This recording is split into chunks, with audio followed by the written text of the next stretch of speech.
자, 우리 인하부중 3학년 친구들 반갑습니다. 오늘 역사 온라인 클래스 5번째 시간입니다. 자, 여러분들 온라인 클래스 차근차근 잘 따라오고 있죠? 오늘 선생님 수강률 확인해 보니까 많은 친구들이 잘 듣고 있는 것 같아요. 선생님이 사실 온라인 클래스를 이제 이렇게 여러분들이랑 화면으로 이렇게 얼굴 보면서 찍고 있잖아요. 굉장히 사실 이 텅 빈 교실에 아무도 없어. 지금 카메라 하나 놓고 찍고 있는 겁니다. 선생님 굉장히 좀 어색함이 묻어날 때도 있을 텐데 최대한 좀 자연스러우려고 선생님도 많이 연습을 하고 있거든요. 여러분들도 조금 수업 들을 때 선생님이 이런 약간의 노력을 좀 잘 생각을 해주고 열심히 들었으면 좋겠습니다. 자, 오늘은 우리가 역사 온라인 클래스에서 세계사 부분에서 혁명, 그리고 그 혁명 중에서도 프랑스 혁명에 대해서 지금 공부를 하고 있었습니다. 지난 시간 4강까지는 프랑스 혁명의 전반부에 대해서 공부를 했고요. 오늘은 프랑스 혁명의 후반부 공부하도록 하겠습니다.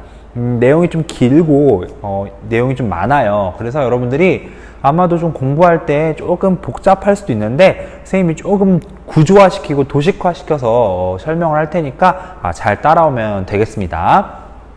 자, 그러면 우리가 포인트 15 프랑스 혁명과 국민국가의 형성, 여러분들 프린트는 30페이지 보시면 될 것 같습니다. 오늘은 30페이지랑 31페이지 앞부분만 진행을 할 겁니다. 자, 우리 지난 시간에 배웠던 거 잠깐 복습을 하고 진행을 할게요. 지난 시간에 프랑스 혁명에 대해서 공부를 했을 때 프랑스 혁명의 배경부터 우리가 공부를 했죠. 프랑스 혁명이 어떻게 발생을 했냐면 처음에 루이 14세의 절대왕정기에 루이 14세의 경제적인 어떤 재정 궁핍과 정치적인 문란으로 인해서 굉장히 사회가 혼란스러웠다. 이런 와중에 돈이 없어진 프랑스가 세금을 걷기 위해서 삼부회라는 회의를 소집을 했고 그 삼부회에 소속된 1신분, 2신분, 3신분이 투표 방식을 두고 싸우기 시작했다라고 얘기를 했어요. 프랑스는 독특하게 신분 구조가 삼각형처럼 1신분, 2신분, 3신분으로 구성이 되어 있는데 1신분과 2신분은 귀족과 성직자들이 대부분을 차지하고 있었고 3신분들이 일반 시민들이 차지하고 있었다. 그런데 1신분과 2신분은 세금을 내지 않지만 정치에 참여할 수 있는 권리를 가지고 있었고 3신분 같은 경우에는 세금을 내면서 정치에도 참여하지 못하는 그런 부당한 대우를 받고 있었습니다. 따라서 3신분이 그 부당함을 쌓다가 그 3부의 회의 때 투표 방식을 두고 싸우다가 터진 거죠. 결국 이 3신분 주도로 이제 테니스 코트에 모여서 테니스 코트에 선언을 한다고 얘기했습니다. 그때 테니스 코트에 모여서 여러 사람들이 이제 국민의회라는 걸 결성을 했고 이 국민의회 중심으로 프랑스 혁명이 진행이 됐습니다. 당시 루이 14세는 금방 진압을 하고 이것을 해결할 수 있을 거라고 생각을 했어요. 하지만 이 국민의회는 더더욱 저항을 해 나가면서 바스티유 감옥이라는 감옥으로 습격을 하게 됩니다. 자, 그 부분 선생님이 잠깐 적어놨습니다. 여기 보시면요. 국민의회에 처음 순서를 보면 먼저 바스티유 감옥을 습격을 했다. 바스티유 감옥을 습격한 다음에 이 바스티유 감옥 습격에서 무기 탈취하고 막 전쟁 펼칠 것처럼 막 하니까 프랑스 당시 루이 16세는 오케이, 너희 얘기 들어줄게. 이제 그만해라 라고 하면서 봉건제 폐지를 선언을 합니다. 당시 프랑스 사회는 봉건제화된 사회, 신분 구조에 따라서 철저히 봉건화된 사회였는데 이 봉건제를 폐지함으로 인해서 어느 정도의 국민의회 의견이 받아들여졌다라는 거죠. 자, 이 봉건제 폐지를 했지만 봉건제 폐지로 인해서 제한된 참정권을 받았다라고 얘기했어요. 참정권을 받은 건 맞아요. 어디에 정치에 참여할 수 있고 내가 한 표를 행사할 수 있는 권리를 받은 건 맞는데 앞에 뭐가 붙냐면 제한된이란 단어가 붙어. 이 제한된이란 단어가 붙는다는 거는 결국 돈이 있는 사람만 참정권에 참여할 수 있다는 거예요. 재산이 어느 정도 있는 사람만 참여할 수 있는 권리를 받게 됩니다. 그리고 그 전까지는 절대왕정의 전제군주 국가였다면 이제 입헌군주제의 국가에 법이 만들어진다. 헌법이 만들어진다. 따라서 국민의회는 이제 헌법을 만들고 본인들의 역할을 어느 정도 다 했다라고 생각을 합니다. 그리고 나서 중요했던 인권선언을 발표하죠. 그래서 인권선언까지 우리가 알아봤습니다. 자, 인권선언을 발표해요. 인간의 권리에 관한 선언이었죠. 자, 이런 인권선언을 발표하고요. 이제 국민의회는 해산을 합니다. 하지만 해산하는 목적은 우리가 이제 할 일 다 했어. 이제 우리는 손 뗄 게가 아니라 법이 만들어졌기 때문에 이 법에 의해서 다시 한번 의회를 구성을 하는 거예요. 그래서 국민의회가 해산하자마자 바로 입법의회라는 의회가 만들어집니다. 자, 오늘 시작은 여기서부터입니다. 자, 프랑스는 입법의회를 만들었어요. 자, 프랑스는 이제 혁명의 물결이 요동치고 있습니다. 자, 그런데 이 상황을 프랑스만 겪는 게 아니라 프랑스 주변의 여러 국가들이 이 상황을 주시하고 있었어요. 왜냐? 프랑스 이 혁명의 물결이 유럽 전역에 퍼지게 되면 지금 유럽 전역은 절대왕정의 왕이 다스리고 있는 전제군주의 국가였는데 이 혁명이 물결쳐서 우리나라에도 혁명이 들어오게 되면 어떻게 되겠어? 막 다들 들고 일어나면서 왕권이 추락할 거 아니에요. 이것을 이제 염려했던 두 나라가 있었습니다. 이것을 염려했던 두 나라였던 하나는 오스트리아, 하나는 프로이센. 이 두 국가가요, 우리는 프랑스 혁명에 대해서 지지하지 않는다. 프랑스 혁명을 반대한다. 라고 하면서 혁명전쟁을 발발합니다. 자, 혁명전쟁. 그래서 프랑스를 상대로 싸우기 시작을 해요. 혁명전쟁.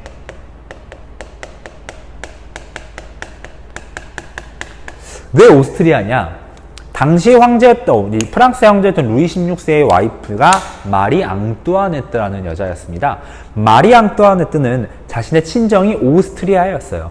즉, 오스트리아의 사람들에게 이런 소문이 금방 났겠지. 마리 앙뚜아네트가 그쵸, 결국에는 끌려 내려오게 되는 거잖아요. 그런 상황을 보면서 오스트리아 사람들, 오스트리아에 있던 이런 황제, 이런 사람들이 걱정을 한 거야. 이 혁명이 어떡하지? 넘어오면 어떡하지? 우리도 영향을 받아서 우리 황제도 끌어져 내려오면 어떡하지? 라고 하면서 권력 있는 사람들 중심으로 프로이센과 손을 잡고 프랑스를 공격을 하기 시작을 합니다. 프랑스가요, 이 혁명전쟁 1차 때는 지게 돼요. 이런 큰 두 나라가 손을 잡고 프랑스를 쳤으니 지게 됩니다. 프랑스 사람들은 이제 위기감을 느끼는 거야. 우리가 기꺼이 혁명을 발생시켜서, 그쵸, 이렇게 어느 정도 프랑스가 이제 입헌 군주제로 가고 더 나아가서 프랑스 사회를 변화시키려고 했는데 이 두 나라가 지금 방해하고 있잖아요. 그런 상황에서 당시 황제였던 루이 16세는 아무것도 하지 않고 있는 거지. 그래서 파리 지역에서 봉기가 발생을 합니다. 그래서 파리에서 시민들이 봉기를 일으키게 됩니다. 자, 이런 상황 속에서 루이 16세는요, 나 몰라 라고 외치면서 어떻게 가? 루이 16세는 도망을 가요. 사실 루이 16세 입장에서도 절대군주제였다가 입헌군주제로 바뀌면서 본인의 권력이 굉장히 약해졌잖아. 그런 상황에서 사실 의욕이 좀 상실됐겠죠. 그러니까 손 놓고 있는 거야. 그런 상황에서 파리 시민들은 열이 받아서 봉기를 일으키고 혹시 자기한테 불똥이 튈까봐 도망을 가버립니다. 자, 황제가 도망을 갔어. 한때 우리가 받들고 우리가 한때 모셨던 황제가 우리 시민들을 버리고 도망을 갔네. 자, 이 시민들의 분노는 어떻겠어?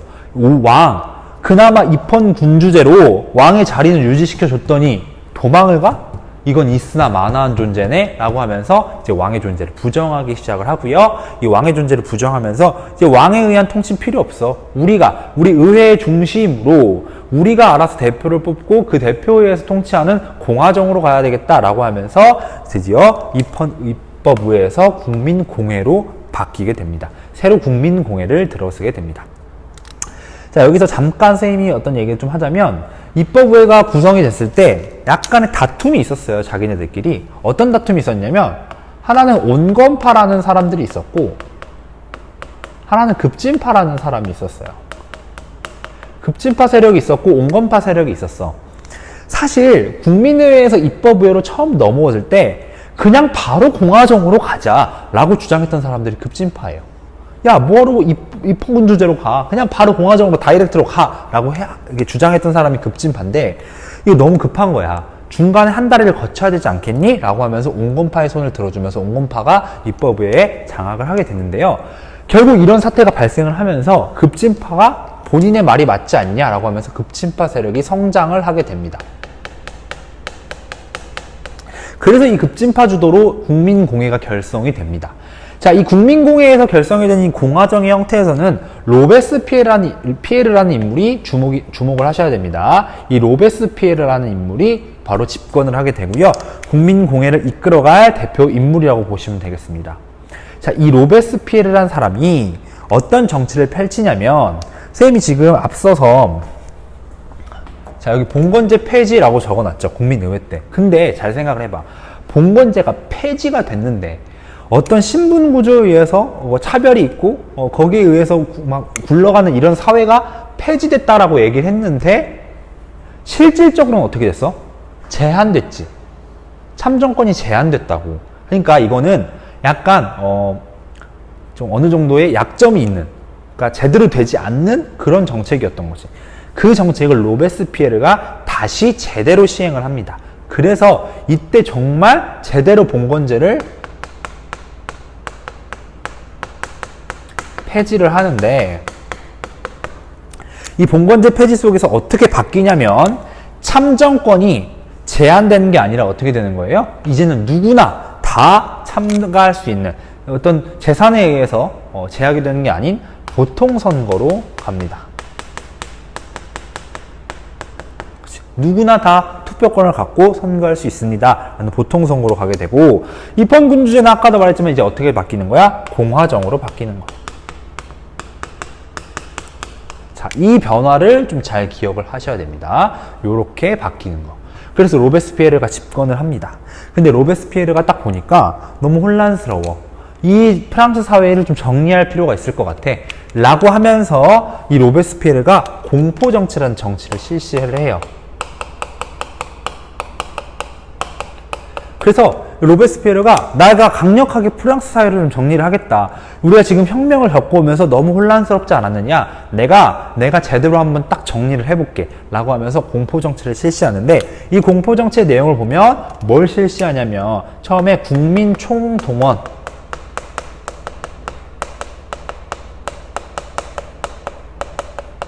국민 총동원령이라 그래서 모두 다 동원할 수 있는 그런 령을 발의합니다. 왜? 우리 이렇게 혁명전쟁이 이때만 발생한 건 아니에요. 곳곳에 계속 프랑스를 공격하는 세력들이 많아. 그러니까 국민을 총동원해서 전쟁을 준비하는 그런 과정들도 있었고요. 최고가격제라 그래서 가격 상한을 딱 정하는 거야. 이게 뭐냐면 물가가 계속 올라. 이 혼란스러운 사회 속에서 왜 우리가 이 혁명이 왜 발생했어? 처음에 재정 궁핍에서 시작됐잖아. 그러니까 경제 상황이 계속 안 좋단 말이야. 이 경제 상황이 안 좋은 상황 속에서 물가는 계속 오르니까 가격 상한선을 딱 정해놓는 거지. 예를 들어서 여러분들 맥도날드에 갔어. 빅맥이 5,000원이야. 빅맥이 5,000원이야. 근데 물가가 계속 오르니까 다음날 갔더니 빅맥이 6,000원이네. 내 주머니는, 내 용돈은 일주일에 3,000원 받는데 내가 2주간 모아서 빅맥 하나 사 먹을 수 있다고. 근데 이제 2주간 열심히 모았더니 그 다음날 갔더니 뭐 어떻게 돼 있어? 7,000원으로 올라 있어. 나 빅맥 못 사 먹어. 나 어떡해? 나 너무 슬퍼. 이렇게 되잖아. 그러니까 뭐야? 가격선을 딱 정해놓는 거야. 앞으로 빅맥은 6,000원으로 딱 정해놓겠다. 더 이상 오르지 마. 더 이상 못 올린다. 라고 하니까 어떻게 되겠어? 사람들이 6,000원만 가지고도 가서 빅맥 사 먹을 수 있는 거야. 이런 상황으로 경제적인 통제도 실시됩니다. 자, 근데 이런 게 솔직히 잘 봐. 모든 시장 구조는 자연스럽게 굴러가야 정상인데 이렇게 멋대로 딱 정해놓으니까 어떻겠어? 이제 경제 구조가 꼬이기 시작을 하는 거죠. 오히려 더 재정이 공핍이 되고 더 먹고 살기 힘들어지는 상황이에요. 더군다나 이 공포 정치로 인해서 굉장히 탄압도 굉장히 심했고요. 이 공화정을 잘 이끌어가기 위해서 엄청나게 이렇게 막 제약하는 것도 많았어. 그래서 이 공포 정치로 인해 사람들의 불만이 증가하고 있다. 자, 그래서 로베스피에르를 처형합니다. 결국 로베스피에르가 처형됩니다.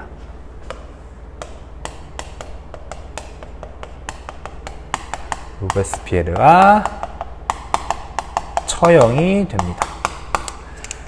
자, 로베스피에르가 처형됩니다. 로베스피에르가 죽고 나서 이제 프랑스를 통치를 해야 되는데 지금까지 안 해본 게 없지. 전제군주제도 해봤지, 입헌군주제도 해봤지, 공화정도 해봤잖아. 그래서 새로운 시도를 해봐요. 바로 총재라는 사람을 등용을 해서 이 총재들이 모여서 정치를 하는데 이 총재를 한 명만 두는 게 아니라 한 5명 정도의 총재를 둬요. 이렇게. 그래서 서로 보완해주고 서로 이끌어가주면서 이 공통된 이 똑똑한 사람들 5명 머리에서 나온 걸로 통치를 하는 거야. 이렇게. 그런데 문제는 이 총재들이 이 자리에 올라가니까 제대로 하질 않아. 그래서 당시 총재들이 정치를 굉장히 못했다고 해요. 그리고 당시 이 프랑스의 경제적 상황이 나아지지가 않으니까 경제적 위기가 발생을 하고요. 그리고 이 혁명전쟁이 어떻게 됐어? 아직 진압이 안 돼. 계속 프랑스를 공격하는 세력들이 많아. 그래서 전쟁이 너무 잦은 전쟁이 발생을 하기 시작을 합니다. 자, 그러면 여기서 전쟁이 굉장히 많이 발생한다는 소리는 누구의 힘이 강력해진다는 소리일까요? 그치, 군인. 자, 군인의 힘이 굉장히 강력해진다. 군인의 힘이 강력해진다는 건 군인 중에 대표 누군가가 힘을 발휘하면 이 정치를 장악할 수 있다는 거거든. 바로 이 총재정부에서 하나의 한 군인이 등장을 하는데 이 군인이 바로 우리가 많이 알고 있는 나폴레옹이라는 인물입니다. 나폴레옹이요, 이 이제 잦은 전쟁 속에서 막 이집트 원정도 가고 이런 과정 속에서 그쵸, 본인의 권력이 굉장히 높아지고 국민들의 신망을 받기 시작을 해요. 굉장히 전쟁도 잘하고 또 굉장히 또 사람들도 포용적으로 잘 받아들이고 이런 과정 속에서 나폴레옹이 등장을 하고 이 나폴레옹이 쿠데타를 발생을 시키면서 나폴레옹의 쿠데타 속에서 뭐가 발생하는 거야? 통령정부가 나오게 되는데 이 통령은 총재정부랑 좀 다른 점이 통령 한 사람이 통치를 하는 거예요.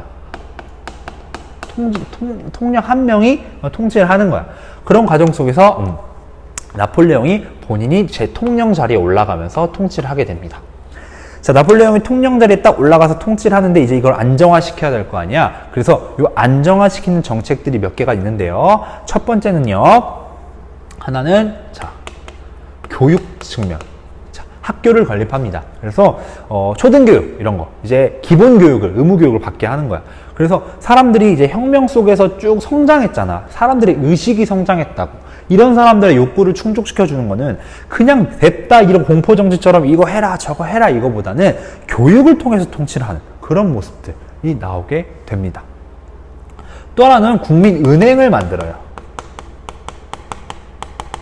그래서 경제적 위기였잖아. 요것을 타파하기 위해서 은행이라는 제도를 만들어서 돈을 모아서 이자를 쌓고 이런 식으로 돈을 굴리는 방법을 제대로 활용합니다. 또 법전을 만듭니다. 지금까지 법이 있었지만 제대로 이렇게 정리된 게 없었어. 그래서 나폴레옹 법전을 만들어요. 자, 이런 식의 정치를 통해서 통령정부를 운영한 나폴레옹은 자, 본인이 통령 자리에 오른 상황이 슬슬 눈치를 보기 시작을 해. 내가 통령이긴 한데 좀 더 권력이 있으면 프랑스를 잘 다룰 수 있을 것 같아. 지금 프랑스가 위기다. 프랑스가 여러 유럽 세력들한테 공격받고 프랑스가 지탄받고 막 혁명이 지금 우리가 어떻게 이끌어온 이 혁명 과정이 지금 무너질 것 같다. 내가 통령이라는 자리에 있기에는 이것을 통치하기가 너무 힘들어. 그래서 통령 말고 나는 뭐가 될래? 황제가 될래? 라고 하면서 황제 자리에 오르려고 시도를 합니다. 그런데 이때부터 뭐였어? 전제군주제였지. 입헌군주제였지. 그 다음에 공화정이었지. 그 다음에 총재정부였죠. 통령이었어. 근데 다시 뭘로 간다고? 저기 있는 전제군주로 간다고. 이게 시민들한테 납득이 될까? 갑자기 황제가 등장한다 그러면? 납득이 안 될 것 같잖아요. 그래서 합법적인 방법으로 올라가요. 그게 뭐냐? 투표에 의해서. 내가 황제 되는 거 찬성하는 사람, yes. 아닌 사람, no. yes or no. 그래서 체크. 근데 사람들이요, 이런 혼란스러운 프랑스 상황을 나폴레옹이 잘 정리해 줄 수 있을 거라고 생각을 한 거야.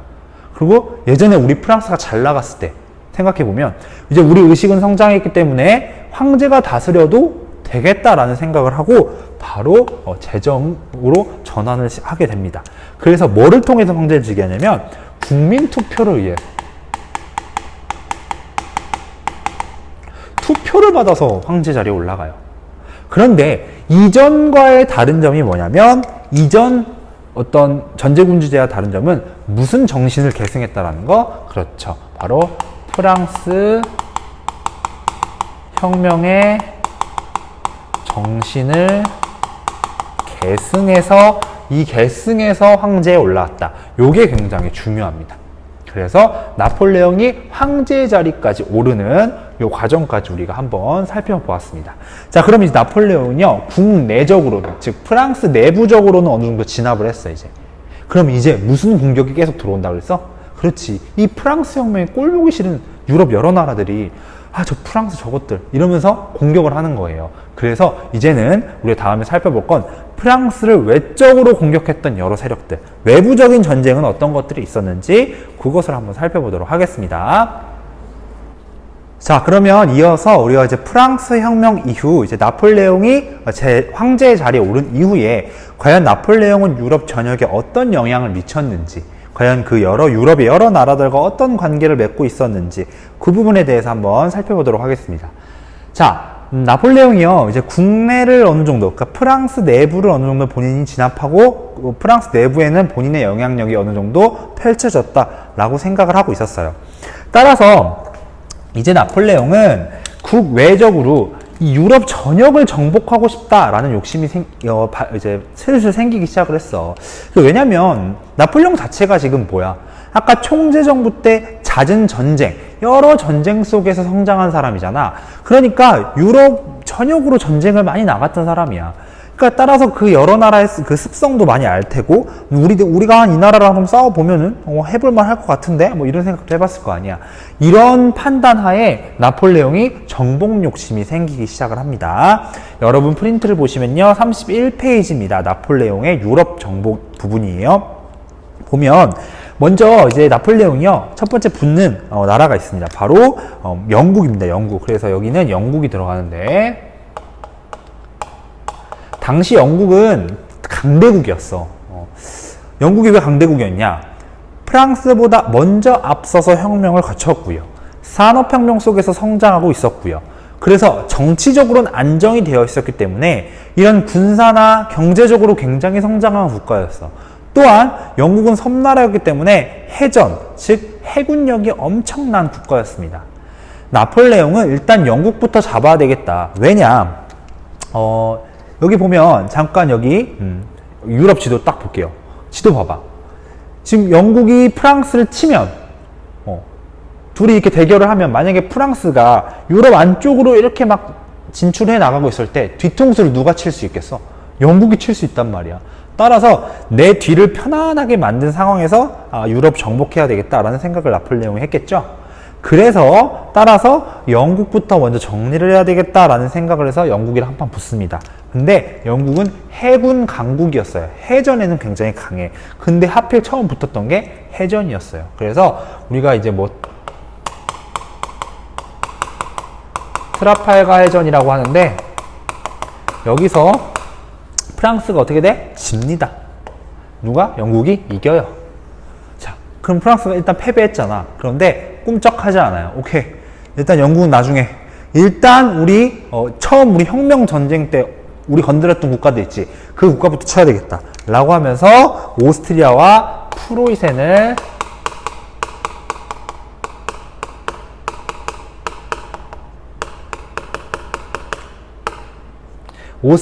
프로이센을 칩니다. 그래서 이 나라에서는 프랑스가 이깁니다. 오스트리아 프로이센이 져요. 이 기점을 시작으로 유럽을 막 정복하기 시작을 해. 굉장히 많이 이겨요. 막 다니면서. 대표적으로 크게 진 것과 이긴 것, 이 두 개를 선생님이 설명했습니다. 즉, 지금 누구 빼고 다 정복하고 있는 거야? 영국 빼고는, 영국을 제외하고는 유럽이 정복되고 있다. 이런 상황이었습니다. 그러니까 지금 프랑스 입장에서는 영국만 정복하면 되는 상황이야. 그래서 이것들이 다른 국가와 교류를 못하게 아예 막아버린 다음에 궁지에 몰아넣은 다음에 우리가 쳐야 되겠다라고 하면서 대륙 봉쇄령이라는 명령을 내립니다. 각 유럽 국가에게 영국과는 절대 교류하지 마라. 영국과는 물자 교류든 군사 교류든 연락이든 그런 거 하지 말고, 속칭 영국 왕따 작전인 거죠. 영국을 고립을 시킵니다. 그리고 이것을 지키지 않을 시에는 나 나폴레옹이 친히 가서 그 나라를 짓밟아 주겠다. 자, 이렇게 합니다. 그런데 이것을 지키지 않았던 나라가 하나가 있었어요. 왜냐? 영국이 유럽을 이렇게 프랑스가 유럽을 막 정복하면 그 다음 차례는 어디겠어? 그치? 다음 차례는 유럽과 가까이 있던 러시아 지역이란 말이야. 근데 러시아 입장에서도 러시아도 유럽 진출에 대한 욕망이 컸어요. 러시아는 우리가 흔히 알다시피 이렇게 항구, 즉 바다 지역을 좀 갖고 싶어 했어. 항상. 왜냐하면 부동항, 항상 물이 얼어 있으니까 이런 얼지 않는 바다, 부동항을 갖고 싶어 했는데 그게 우리 아래쪽으로 내려오면 우리 연해주, 우리 이제 대한민국, 우리 조선 쪽이 연결된 연해주 이쪽 지역이었고 저 위로 가면은 이제 유럽 쪽에서 유럽 쭉 발칸반도 이렇게까지 넘어가는 거예요. 그럼 잘 생각을 해봐. 러시아 입장에서는 프랑스가 러시아로 넘어올 수도 있고 그리고 유럽 진출을 하려고 했는데 프랑스가 앞길을 막고 있네? 결국 러시아는 누구랑 손을 잡고 프랑스의 성장을 막아야 돼? 영국과 손을 잡고 프랑스의 성장을 막았어야 됐어요. 그래서 러시아가 대륙 봉쇄령을 어겨버립니다. 러시아가요, 대륙 봉쇄령을 어겨버려요. 그러니까 어떻게 하겠어? 나폴레옹이 오케이 가겠어 하면서 러시아 원정을 떠납니다. 그런데 마침 나폴레옹은 그걸 생각 못한 거야. 내가 전쟁을 많이 해봐서 아는데 이렇게 해서 갔는데 러시아의 환경, 러시아의 자연환경, 기후를 생각하지 못한 거죠. 가는 도중에 군사 다 죽고 가서 추워서 다 죽고 오는 도중에 다 죽고 겨우겨우 돌아오게 됩니다. 러시아 원정은 어떻게 된 거야? 실패. 자, 나폴레옹이 유럽 원정을 떠나다가 러시아 원정을 떠나다가 실패했다는 소식을 유럽 전역에 이제 들었어. 국가들이. 오케이, 야 이때다. 프랑스 기세가 꺾였네. 이때 우리가 동맹을 맺고 프랑스랑 싸워보자 라고 하면서 유럽의 여러 나라들이 동맹을 맺고 프랑스와 대결을 펼치게 됩니다. 자, 아무리 절대강국 프랑스여도요, 이런 동맹군 속에서 굉장히 위태위태했고요. 결국에는 나폴레옹이 잦은 전투에서 패배를 하게 됩니다. 자, 이 패배의 책임을 물어서 나폴레옹은 유배를 당하게 되는데 엘바섬이라는 곳에 유배가 돼요. 그런데 나폴레옹이 유배지에서 이런 생각을 해본 거야. 나 나폴레옹 이대로 죽을 순 없지. 내가 어떤 사람인데 내가 우리 프랑스를 우리 위기에 있는 프랑스를 구하고 유럽 전역을 내가 다 정복하면서 이렇게 성장한 나폴레옹인데 내가 이렇게 이 섬에서 돼질 순 없지. 나 다시 한번 도전할래 라고 하면서 이 엘바섬을 탈출합니다. 그리고 온갖 힘을 다 모아서 정말 마지막으로 나 마지막 기회다 라고 하면서 무슨 전투? 워털루 전투를 펼치게 됩니다. 워털루 전투에서요, 프랑스는 어떻게 됐을까요? 프랑스 패배. 결국요, 나폴레옹은 이 워털루 전투에서 패배하면서 정말 큰 손실을 당하고 결국 유배를 당합니다. 그래서 당시 나폴레옹이 유배됐던 섬이 세인트 헬레나 섬이라는 섬에 유배가 되면서 이 엘바섬에 유배 한번 되고 여기서 유배되면서 결국 여기서 생을 마감하게 됩니다. 자, 1차적으로 프랑스 혁명의 여러 흐름이 여기서 나폴레옹 죽으면서 끊겼어. 그런데 문제는 이 혁명의 기간이 굉장히 길었고 혁명의 영향력이 굉장히 컸기 때문에 이 프랑스 혁명은요, 정말 혁명사에서 굉장한 영향을 준 사건입니다. 그래서 여러분들 프린트 보시면 프린트에 거기 선생님이 프랑스 혁명의 의의에 대해서 좀 적어놨거든요. 꼭 한번 체크하세요. 같이 읽어볼까요? 나폴레옹 전쟁에서, 이런 전쟁 과정 속에서 여러 나라로 이렇게 진출했을 거 아니야. 그 과정 속에서요, 그 여러 유럽 나라들의 시민들, 국민들이 어떤 걸 느꼈냐면 프랑스의 자유, 평등, 우애, 이런 혁명 사상을 느끼게 됩니다. 따라서 프랑스 혁명의 이상이 널리 전파가 된 거죠. 그러니까 알게 모르게 이런 전쟁 과정 속에서 전파가 된 거야. 그래서 이 프랑스 혁명은 뭐와 뭐를 구체화시켰냐면 자유주의, 그 다음에 민족주의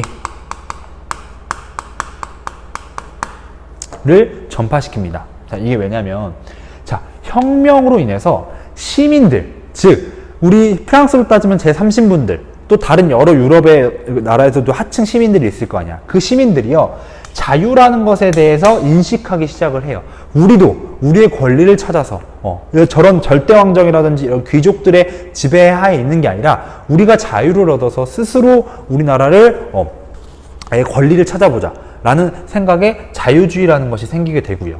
그리고 이렇게 정복 과정 속에서 지금 어떻게 그 전까지는요, 그 전까지 유럽은요 어떤 민족의 개념보다는, 그러니까 자신들이 이렇게 넓히고 땅을 넓혀가면서 그냥 거기 있는 사람들까지 그냥 같이 살고 이런 구조였어. 그러니까 어떤 우리 국가, 나의 자긍심, 우리 국가의 어떤 자긍심, 애국심 이런 게 아니라 그냥 전쟁하는 과정 속에 땅을 넓히고, 그런 땅 넓히면 다시 그 나라가 우리나라가 되고, 또 뺏기면 다시 남의 나라가 되고, 그러니까 이런 구조였단 말이야.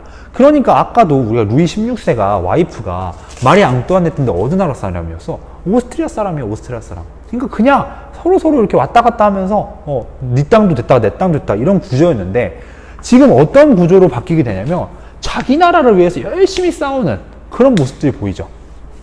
이게 이제 뭐가 되냐면 우리 민족, 우리 국가 민족, 이런 민족이라는 개념이 발생을 하게 시작을 하는 겁니다. 그래서 민족, 그 다음에 통일 이런 개념이 생기게 되면서 결국에는 자유주의와 민족주의의 흐름이 발생하게 되고요. 이 자유주의와 민족주의 흐름이 유럽 전역에 퍼지게 됩니다. 그러면 이제 끝났어요. 다음 시간에 뭘 배울 것 같냐면, 잘 봐봐요. 프랑스 혁명이 쭉 발생을 했어. 근데 한풀 꺾였어요. 그런데 프랑스 혁명에서 나폴레옹은 죽어서 프랑스 혁명은 꺾였지만 이것에 영향을 받은 여러 유럽 국가들의 시민들, 국민들은 야, 혁명 우리도 해봐야 되겠다. 혁명의 물결이 결국은 퍼지기 시작을 합니다. 즉, 이 혁명의 물결을 막으려는 세력과 이 혁명의 물결을 어떻게든 다시 일으켜가지고 본인의 나라도 독립을 하거나 이런 자유를 획득하려는 그런 사람들이 있을 거 아니에요. 그런 사람들 간의 갈등, 그런 사람들 간의 대결, 이것을 우리가 다음 시간에 배울 겁니다. 그래서 오늘 우리 프랑스 혁명의 쭉 과정을 배웠습니다. 프랑스 혁명 이런 과정 속에서 다시 한번 쭉 정리를 해봤으면 좋겠고요. 내용이 좀 많았죠. 그래서 프린트 통해서 여러분들 학습 통해서 쭉 내용을 복습하는 그런 시간을 가졌으면 좋겠습니다. 자, 이렇게 해서 오늘 수업 마무리하고요. 다음 시간에는 6강으로 찾아보도록 하겠습니다. 여러분들 고생 많았습니다. 다음 시간에 볼게요. 안녕.